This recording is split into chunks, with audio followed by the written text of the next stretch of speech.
maglakbay na mag-isa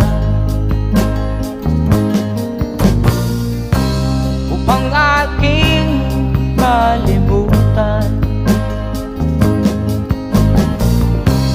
mga kaapihang dinanas. Ihahanap ng kalunasan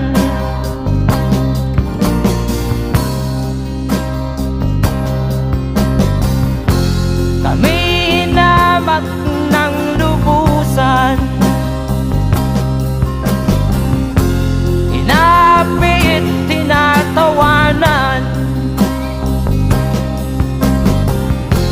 kami itinuring na basahan. Sila ba'y